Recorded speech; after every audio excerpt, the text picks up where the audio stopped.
संत गजराज काम धेनु शशि कल्प ब्रह्म धनवंतर विष बाघ 13 आ गए 13 आ गए तुम लोग 12 गए नहीं 13 ही नहीं अब काम धेनु तो 13 होगा 14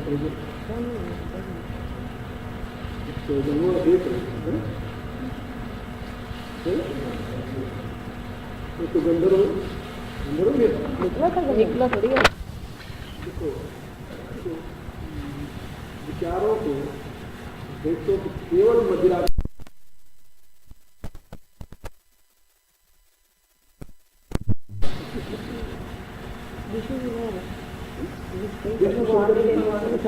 वो तो संतरी से असुर सुरा विश्वंतरी आप रमा मनुष्यार स्वार्थ साधक कुटिलितम सदा कपट नारद जी ने बहुत अच्छी बात सही बात बिल्कुल सही बात सही है कि असुर पुरा विश्वंतरी आप रमा मनुष्यार तो असुरों को मदिरा दे दिया विश्व निकला तो उसके लिए कहा शंकर जी पास जाओ वही तो क्षमा कर सकते हैं और अपने लिए मणि और लक्ष्मी ये सबसे श्रेष्ठ था उसको अपने आदरण के लिए शंकर जी भगवान के यहाँ में हर हो जाता खास खास बुनियादी जो उनको अच्छी लगती हाँ उनको तो बात तो रमा की थी कि अपने तो इस समुद्र में उठा कर रमा ले लिया हमारे लिए तो सदा कपट हुए पत्ती हो भगवान ने पुराने भी कहा होगा बात सही तो में क्या परंपरा तो उसके श्रवण समस्वाना बुद्धि मामा मृतोद्भव अमृत के अंश से उत्पन्न हुआ उसके सवा नाम का जड़ा देव ऐरावतम गजेंद्राणाम समुद्र मंथन से निकले हुए ऐरावत नाम का गजेंद्र हाथी मैं हूँ। ऐरावत जो है वो केवल इंद्र की सवारी होता है और ये सफेद रंग का हाथी है पुराण होता है। अमृत का अमृत से हाँ अमृत से इसमें तो अमृत के साथ उत्पन्न होने वाला अमृतोद्भव तो अमृत से उत्पन्न हुआ होता है अमृत के साथ उत्पन्न हुआ अमृत से उत्पन्न हुआ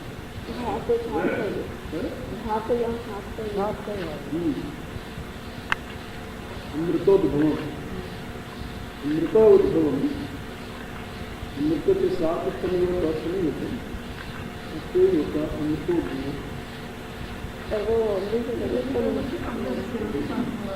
हाँ अमृत से उत्पन्न हुआ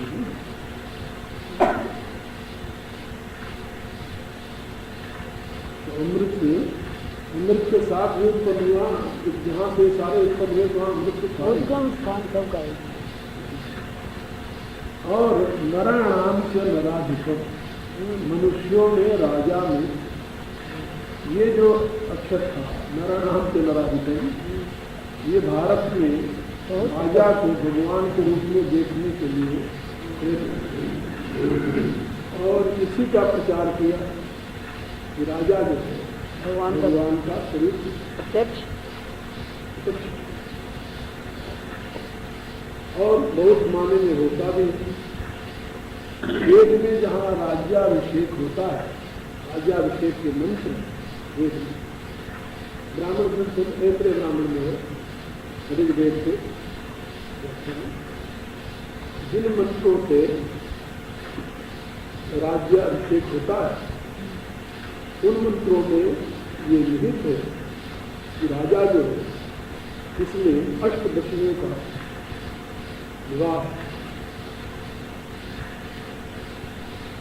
अष्टदशियों का निवास है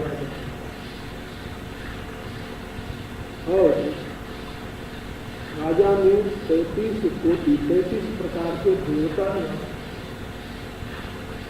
12 आदित्य 11 रुद्र 8 वसु राजा में तो राजा में प्रत्यक्ष रूप से निवास इंद्र और प्रजापति राजा इन समग्र देवताओं का सुनती हो? वेद के मंत्रों के प्रकार का अर्थ और इसमें कहते हैं कि यदि राजा में दैवी गुण नहीं दिखाई दे, आसुरी गुण दिखाई दे, उस राजा के प्रकार प्रदर्शित करते हैं। इसलिए भारत में व्यवस्था जो राजा दैवी गुणों के विपरीत काम करता है उसको प्रदर्शित करता है। एक थोड़ी और उसमें प्रदर्शित करने वाला कौन होता है? ऋषि। तो ऋषि बन जो होते थे तो राजा के ऊपर होते थे। समाज का शासन करने के लिए राजा और राजा को गाइड करने वाले ऋषि। जब राजा ऋषि की आज्ञा के विपरीत काम करता था तो ऋषि जो होते तो ऋषि होते तो समाज के प्रतिनिधि होते, समाज ऋषि के साथ होता था, राजा के साथ। जब राजा दिव्य गुणों के विपरीत, दैवी शक्ति के विपरीत आचरण करता था तो ऋषि लोग उसे गिरा देते।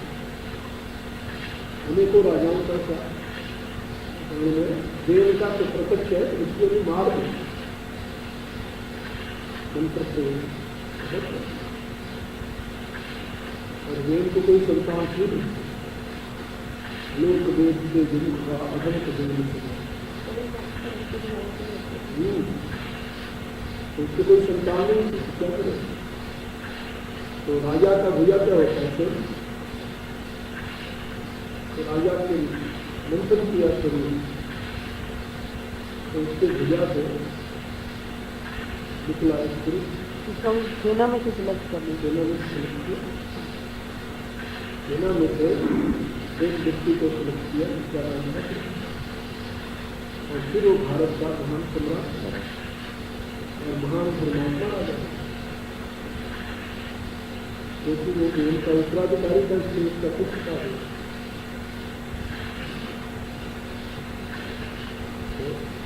पहले उसके हृदय का मंथन किया तो उसमें से एक निषाद काला कृष्ण है उसके परिवार में सारे एक उसकी भिया का मंथन किया तो उसमें से एक पुरुष पैदा हुआ जिसका नाम था कृष्ण।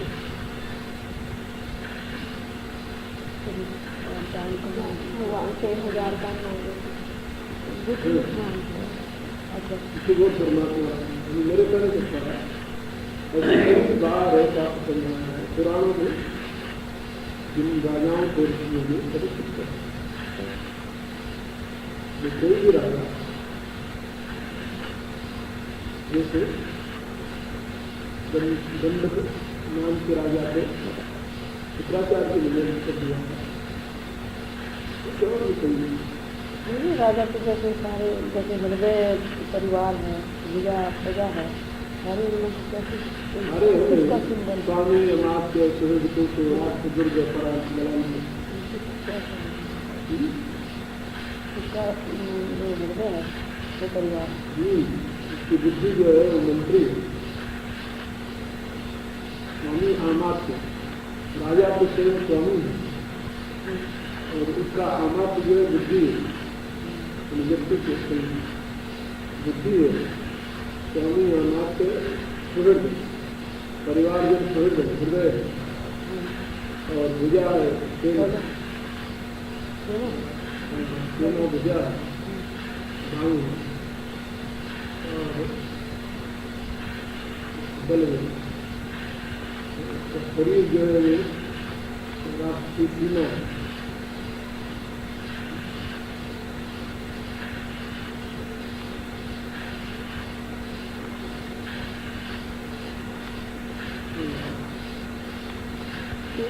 दुर्ग बलम दुर्ग जहाँ रहता है दुर्ग जो उसके रक्षक है वो उसके दुर्ग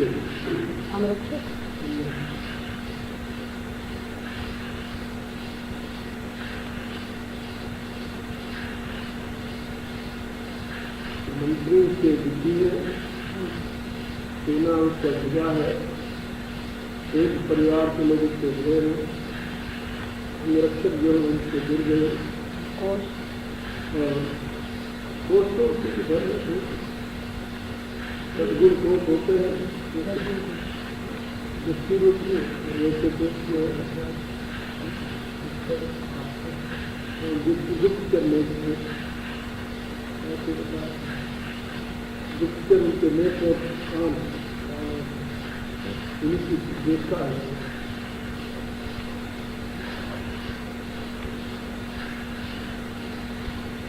इसलिए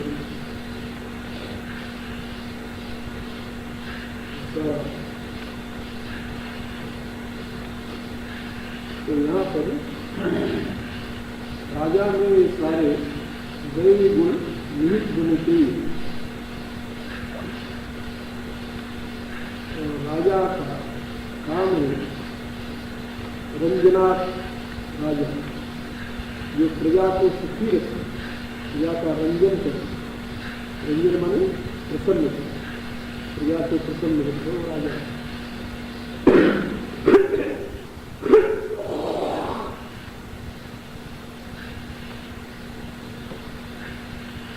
जो प्रजा को प्रसन्न नहीं रख सकता वो राजा नहीं है। प्रजा पीड़क का नाम राजा नहीं है, प्रजा रक्षक का नाम है। इसलिए कलयुग को वर्णन करते हुए तुलसीदास ने लिखा है कि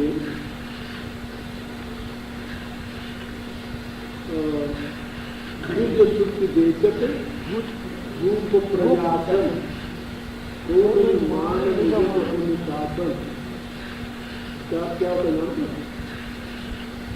जो कृष्ण बेचक ब्राह्मण जो है तो वेद बेचते हैं, विज्ञान बेचते हुए घूमते हैं। और भूप प्रजासन, भूप जो राजा है तो प्रजा को खाने वाला है, प्रजा को खाता,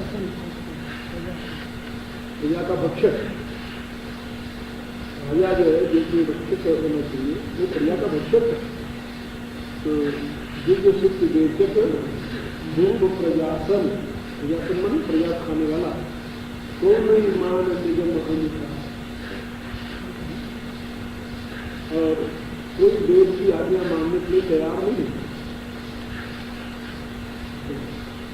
और एक जो और उन्होंने कहा है कि कर दंड विदंड प्रजा में कहीं, कर दंड विदंड प्रजा में कहीं। तो उसमें दंड और विदंड, जैसे दंड और विदंड क्या होता है, ये बड़ा ही तुलसीदास जी बड़ा ही क्योंकि उनके सामने 4 राजा थे,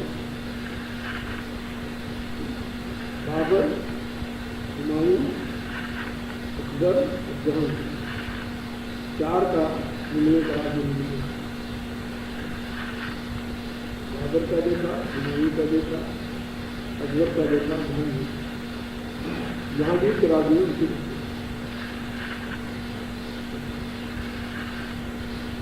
वो कोशिश करते रहे। इसीलिए उन्होंने अपने दोहे में लिखा है,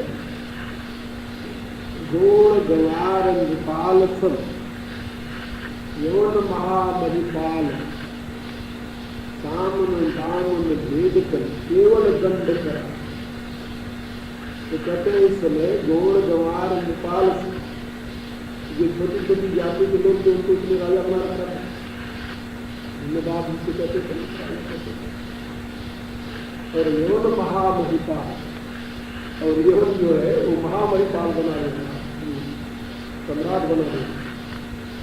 और उसके राज्य में क्या है, सामन दामन भेद कर, साम दाम भेद तीनों ने किया नहीं, केवल दंड करा, केवल दंड का ही प्राप्त है, कुछ नहीं।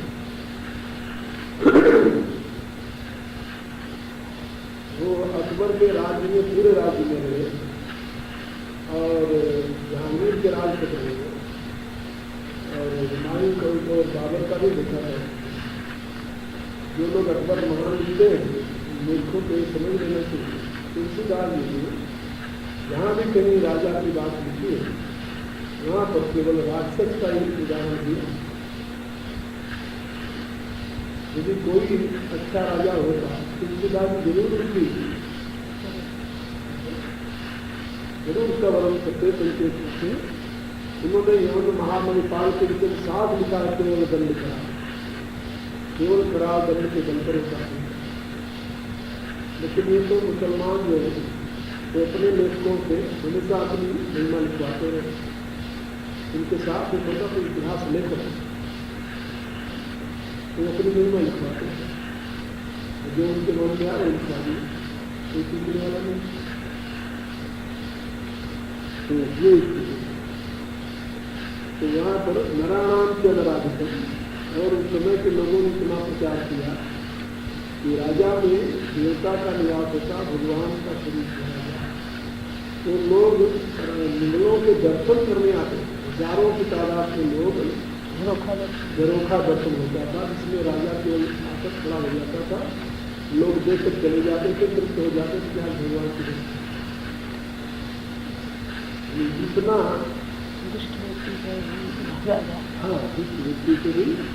और इसीलिए महान दुष्टता करते हुए भी देखिए मुद्रा राक्षस ने भी बताया है कि महान दुष्ट होते हुए भी नंद वंश के हित में मुद्रा राक्षस जो था अनुसार और महान योग्य व्यक्ति होते। राक्षस की योग्यता का यानी चाणक्य भी आदर करता है। राक्षस की योग्यता का चाणक्य भी आदर करता है, लेकिन वह चाणक्य जो राक्षस की योग्यता का आदर करता है तो नंदवंश का दुश्मन, उसकी प्रतिज्ञा नंदवंश को खत्म कर, और राक्षस जो है वो नंदवंश का रक्षक। ऐसा ही दुष्ट है राजा से। राजा हमारा आराध्य केवल इस दृष्टि से उसकी रक्षा नहीं है। आखिर में विजय चाणक्य की, लेकिन चाणक्य जब विजय प्राप्त कर लेता है तो महामात्र किसको बनाया गया? चाणक्य महामात्र नहीं, राक्षस को बनाया। और राक्षस भाग करके हार करके अपनी नीति में फेल हो करके यहाँ तक कि चंद्रगुप्त को मरवाने की व्यवस्था करके, जहर देने की व्यवस्था करके सब कुछ करके हार गया। और जब हार गया तो भागना चाहता था, मगर चाणक्य से पकड़ा। और जब उसके सामने आया तो वो सोचता था मुझे प्राण दंड देंगे। राक्षस तो ये था कि हमें प्राण दंड मिलेगा तो जिंदा कालगिरोह का तेज परिणाम। तो प्राण दंड के जगह पर चाणक्य ने उससे कहा कि भाई, उसने कहा कि हमारे लिए क्या दंड निर्धारित किया? तो कहता आपके लिए यही दंड निर्धारित है कि आप चंद्रगुप्त के महामात्र बने। क्या आपने याद किया? क्या करें? हमें ठीक है। ये सबसे अद्भुत घटना है, सबसे अद्भुत है। चाणक्य ने महामात्र पद के बाद राक्षस को महामात्र बना। और आप कहा कि मैं तो शिक्षक हूँ, शिक्षक बनूंगा, और आप पाटलिपुत्र में एक कुटिया बनाकर वहां शिक्षक का काम करें। और उसका दृश्य ऐसा अद्भुत वर्णन किया है। झोपड़ी है, नीचे गऊ के गोबर से लीपी हुई, जहाँ चाणक्य रहता है। चंद्रगुप्त जब सम्राट का भारत तो उसका वर्णन किया। झोपड़ी है ये, पुष्प गंगा के किनारे पाटलिपुत्र में झोपड़ी है, उसकी जो चारों तरफ गोबर से लीपी हुई है, गऊ के गोबर से। और झोपड़ी के ऊपर 2-4 मृग जन्म पड़े और एक केवल अधोबंधधारी गंगाधर उत्तरी ओर एक ब्राह्मण वहां अपने कुछ शिष्यों को साथ लेकर खड़ा। और जब सेलुकस का राजदूत मेगस्थनीन उसके पास जाता है तो उससे जब बात करता है तो जब बात करने लगता है तो बकरी जा देता है। और जब वो अपना काम करता है तो बत्ती जला लेता है।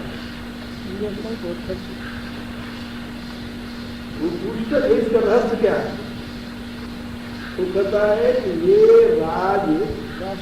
राष्ट्र की संपत्ति, इसको मैं अपने निजी प्रयोग में नहीं लेती। आप यदि राजदूत की हैसियत से मेरे से मिलने आए होते तो मैं इसका प्रयोग कर सकता था, लेकिन आपके घर से व्यक्तिगत मिलने आए चाणक्य की हैसियत से, तो चाणक्य को अधिकार नहीं कि ये राज की संपत्ति अपने लिए थी, ये मैं इतना प्रयोग बहुत आदर्शवाद नहीं, कभी उसने सारे इसको हिला दिया। ऐसे आदर्शवादी हिलाते उनको संकी कहते हैं। हाँ, सामान्य भाषा में तो संकी कहते हैं, लेकिन वो होते अपने प्रिंसिपल के सकते। महात्मा गांधी के पांव में ठोकर लगी, हमें उसकी कहानी पड़ी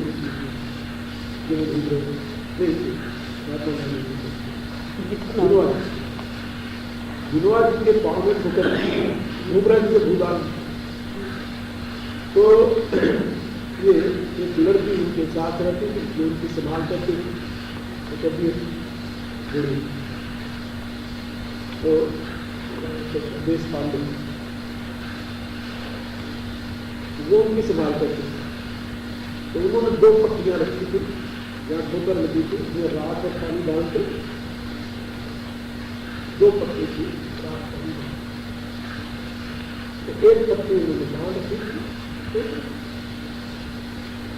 जब वहां से चले करीब 4-5 दिन जब दूर गए तो पट्टी खुल गई, पैदल जा रहे। फिर उसके साथ गई, पट्टी खुल गई, दूसरी पट्टी दूसरी पट्टी दूसरी पट्टी तो ही वहां पर 10 आदमी आए, गाँव नहीं जाती है, ठीक है।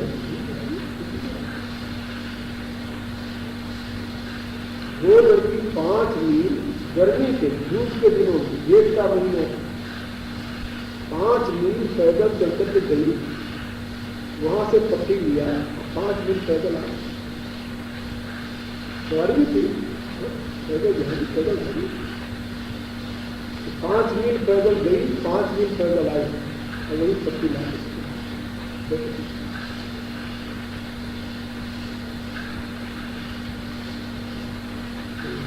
लोगों से पूछा कि पापा ये आपने क्या किया, इसको 5 मील जाना, फिर कल चलते समय ध्यान रखेगी कोई चीज भूले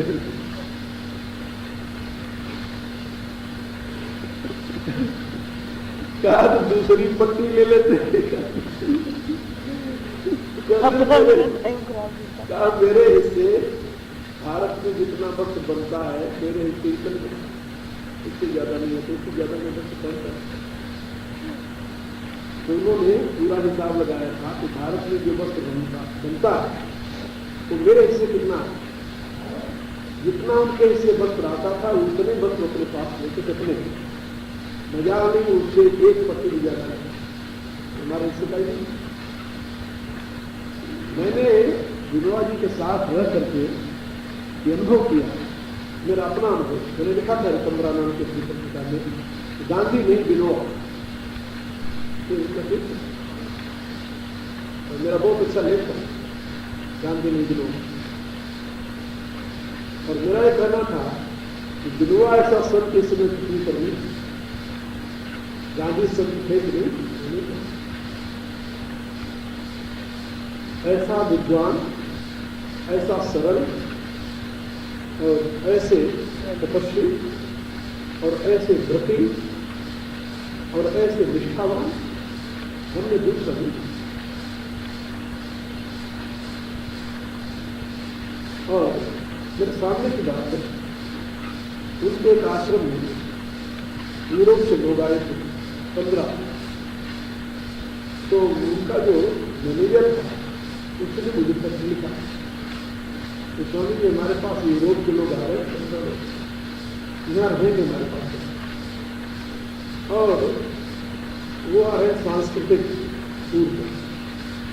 तो मुझे विश्वास है कि आपसे बढ़िया भारतीय संस्कृति का कोई बच्चे नहीं दे सकते, तो कृपा करके आप आओ, थोड़े दिन यहाँ हो, आप उनको अपनी संस्कृति का परिचय दो, वार्तालाप। तो मैं योगानंद को साथ लेकर के गया आश्रम में। श्रीदेव पहले रहता था उसी आश्रम में, तो पहले थोड़ा आया 2 वर्ष रहा उसके आश्रम में। तो मैं योगानंद को साथ लेकर के गया, तो वहां रहे 15 दिन, और उन लोगों को बताते हैं भारतीय संस्कृति क्या है। उसके बाद बाबा के पास गए, 2-3 दिन बाबा के पास गए। बाबा के पास में पहले भी रह चुका था, तो वहां गए, वो यूरोपियन मेरे साथ उनको लेकर भी गए। बाबा में तो रांची में रहते थे, और उनका आश्रम है बोधगया में। तो बोधगया से हम लोग रांची गए, और बाबा 23 भाषाओं के पंडित, 23 भाषाओं के पंडित, और फ्रेंच अच्छी जानते थे, बोलते थे, लिखते थे, फ्रेंच के विद्वान थे। अच्छा, अब देखिए निष्ठा की बात बता रहा, तो बाबा का सारा कार्यक्रम निश्चित हो गया।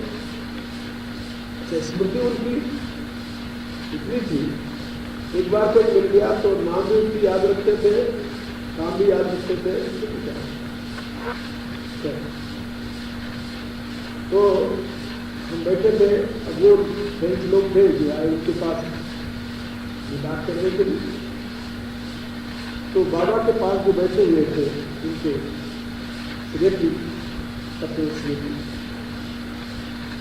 वो बैठे, तो 2 फ्रेंच लोग फ्रेंच में पूछे, और वो बाबा को हिंदी में बताओ, और बाबा हिंदी में जवाब देता, वो फ्रेंच में अनुवाद करे।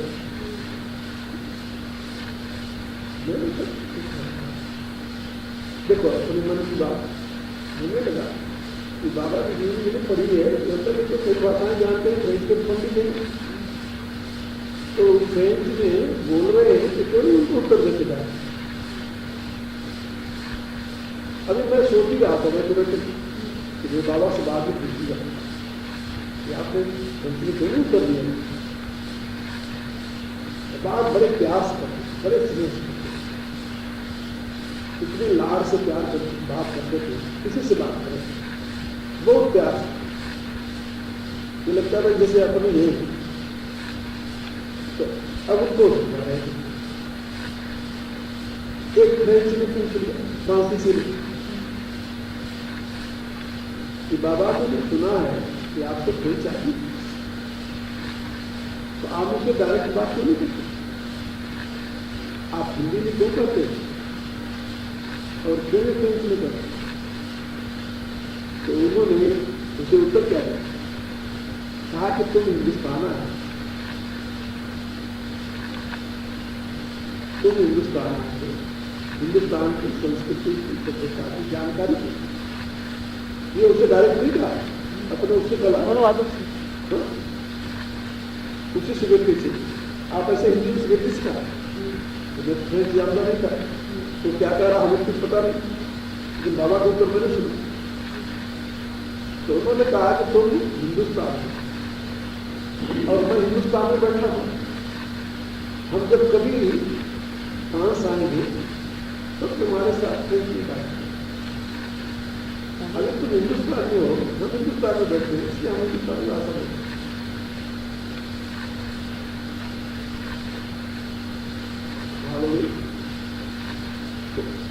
उन्होंने कहा कि लेकिन आप फ्रेंच जानते हैं, फ्रेंच जानता ही नहीं हूँ, बल्कि फ्रेंच में मैंने लिखा भी है। उन्होंने एक पुस्तक अपनी लिखा है,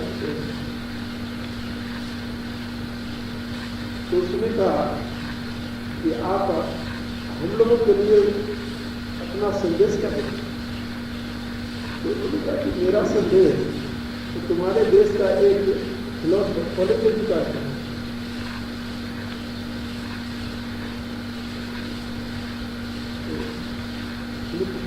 संदेश तो उन्होंने 4 लाइनें लिखी थी जो कि वहां के फिलोसफर ने बोल दिया। मेरा संदेश तुम्हारे देश के फिलोसफर ने पहले पहुंचा दिया तुम्हारे देश। 4 लाइनें क्या थी? I don't want to know your nation. I don't want to know your caste. I don't want to know your color. I don't want to know your color. Only I want to know. Have you any trouble? Should I help you?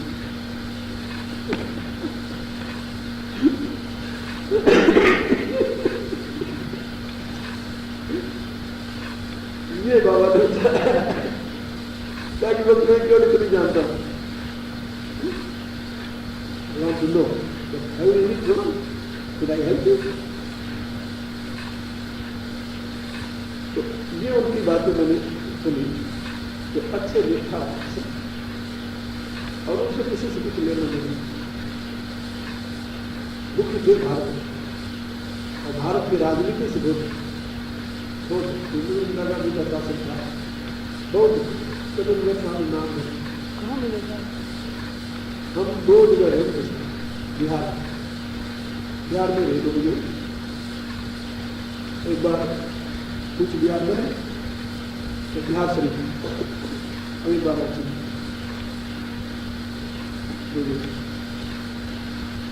और उनका आसन भी बोध गया। बाबा बहुत अच्छे थे। ये मैं बता रहा था नारायण से नाराधिक मनुष्यों में राजा में भगवान कहते हैं। राजा में भगवान की विभूति तो निवास करती है।